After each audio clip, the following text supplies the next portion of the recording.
Lisa at Equine. Today I'm going to show you filling a hay net. We've got two different types in here.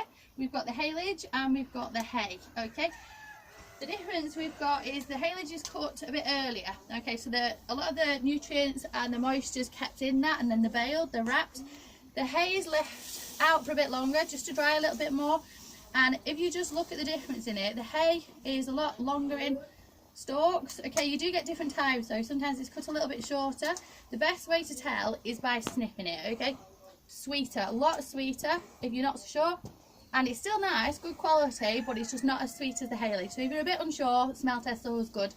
Okay, we have the two different types because we've got some horses that thrive well on the haylage. We don't tend to feed as much of it because it's a bit richer. The hay is still good quality hay, but it's not as rich. So if you've got a horse that just suffers a little bit, possible laminitis, they're better on hay, and you can soak it as well, so that helps just to drain a few more nutrients out, so it's still not as rich as well. And then with the haylage, we do have, well, we weigh both of them. We weigh in pounds, okay, so we know how much the horse is having. Okay, we do that, we work out a ratio on the horse's body weight, how much work it's doing. So then we don't overfeed the horse and we don't underfeed it either, because we've got our horse's natural lifestyle are trickle feeders. Okay, so we tend to go with the hay nets, which are a little bit smaller in the holes, not that you can get some bigger holed ones. We go with the smaller ones just so they can pick at it throughout the day. When the horses are out in the field, they are trickle feeders, so they just take a nibble, move along, take a nibble, move along. So we try and mimic that a little bit more with as best we can while they're domesticated and in the stable. Okay, so what I'm going to do, I'm going to fill a haylage net will do.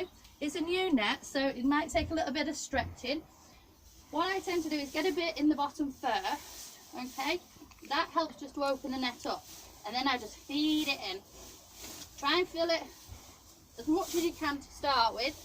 If you fill it too much, you can always take some out.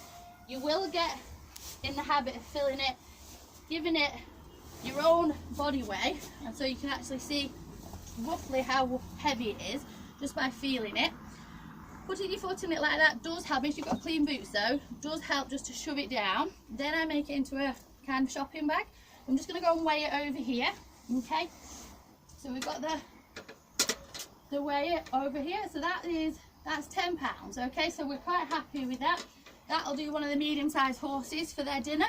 All right, now to tie it up, what I do is pull the string through to one side, turn it over, go halfway down the net, feed it through, give it a little tug so it tightens it up. Then I'm going to use my fingers to make a little loop. Okay, I go back round the back of it with the rest of it. Don't pull it all the way through because it'll just turn into a knot, and then just drop it down on itself, and that gives you the quick release knot for when you want to tie it up. Okay, so that now is ready to store for when we're going to use it. It's always good to make your nets up, so you've got a morning, dinner and a tea net, and if you've got time, do them for the next day as well, so you've got your nets available and they're all ready. Okay, so this is our hay room, this is our hay nets. Thanks for watching. Okay.